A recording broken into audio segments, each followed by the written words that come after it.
So you have recently started a podcast but struggling to grow your podcast audience? Need to up your social media game but find yourself posting the same old stock images and photos? Ready to take things to the next level? In this video I'm going to tell you why you need to utilize video for your podcast.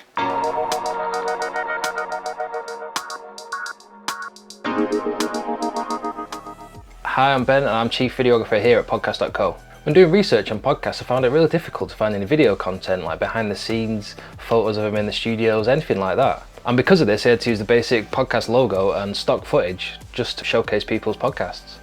It got me thinking how they're missing out on a wider audience and they're potentially growing their fan base. Take YouTube for instance. With over 2 billion monthly active users each month, I think it's worth tapping into. Despite being a video focused platform, people have increasingly been coming to YouTube in search of podcasts.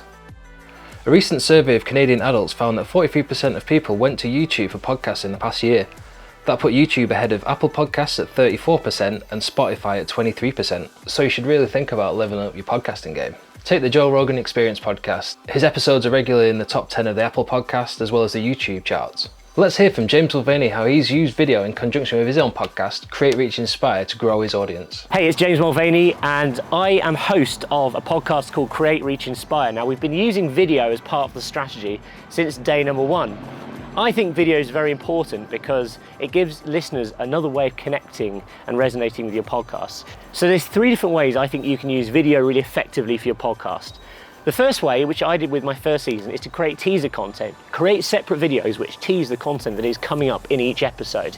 And that can literally just be you stood in front of a camera, just like I am now, or, it can be clips of the podcast. The second way is actually just recording the whole podcast interview. I think you get a different dynamic when you're watching people interact versus just listening to them. Some people prefer to listen and some people prefer to watch, but ultimately it allows you to push your content out to more channels. If you're filming the podcast, you can create lots of different media assets from this. You can push it up as a YouTube video, you can add it to LinkedIn, all these different platforms. The third way is by creating what is known as audiograms. Now, audiograms are little animated things. You've probably seen them around on social media. They work well on Instagram, they work well on LinkedIn, Facebook, and they have animated text and normally like a little waveform. And basically, it's just a teaser of the audio. But I think if you're actually recording something face to face and you can actually see the person, whether, as I say, it's just you teasing the content or actually recording the whole interview, that is going to get you the best result and more engagement. Thanks, James. You see, it really does benefit to have video content right now. We recently put out a poll on the Podcast.co socials and a lot of people are already listening to podcasts in video format and are considering starting to use video in conjunction with their podcast. And here are some of the comments. For me, it's listening to them. YouTube is an amazing resource and will certainly be the future of podcasts, but not yet. I think it's already here. Podcasts are meant to be listened to, barring a few like Star Talk Radio and TED Talks. You want to watch them. Here's another one. I go to YouTube frequently just to listen to things. It's often now my radio. To be fair, it's my radio too. And one more. I actually love watching them for some reason. I feel more part of the conversation. I just love to see people's reactions. So going off this poll, I think it's a big 2 thumbs up for doing video content. So you might be thinking, how do you start creating these videos? What do I need to do? Well, I'm going to show you right now. Here at Podcast.co, we use the GH5 with the Leica 12-60 lens. These are perfect for recording podcasts, we feel. They shoot 4K, they're solid workhorses, they never let us down. The batteries last about 1.5 hours to 2 hours, so perfect for podcast recording. The only downside is they're not actually that cheap. They're about $2,000 with the lens. Also, you'll need tripods, lighting, extra batteries. It can soon add up. But if your budget doesn't stretch that far, you can always shoot using cheaper cameras like these, or even your phone. One of the keys to getting professional looking video is having good lighting. If you're in a podcast studio setting, you could always buy these inexpensive LED lights that just light up the room a bit and they'll do a great job of lighting you up. Links below. But again, if budget is very tight, just shoot next to a window or just in a bright room during daylight hours and you should be good to go. So, once you've finished recording your podcast, filming and audio, all you need to do now is sync up the video to the audio. To sync your video to your audio is as simple as doing an audible clap at the beginning of your recording and sync the audio waveform to the video waveform.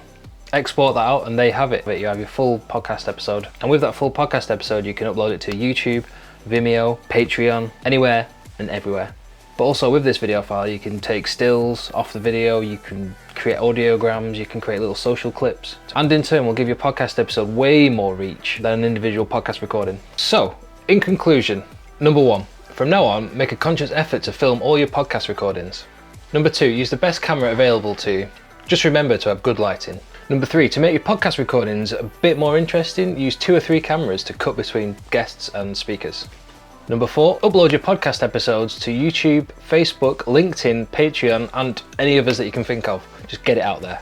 Number 5, cut down short social clips from your full podcast episode to share on socials. Number 6, rinse and repeat. So what do you think? Will you start to use video content around your podcast? Let us know in the comments below. For more useful tips and tricks, visit Podcast.co. See you later and happy podcasting. Hey, thanks for watching this video. My name is James and I set up Podcast.co for podcasters just like you.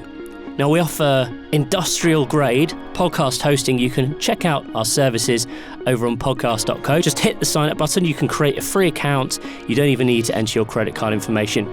You can import your podcast from another host. Maybe you're stuck with one of those nasty old school podcast hosts that's not giving you everything you need. Well, we've got one plan for every podcast and we call it the Power Plan.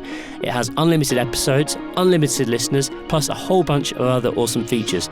Go and check it out. Just head on to podcast.co and click that sign up button.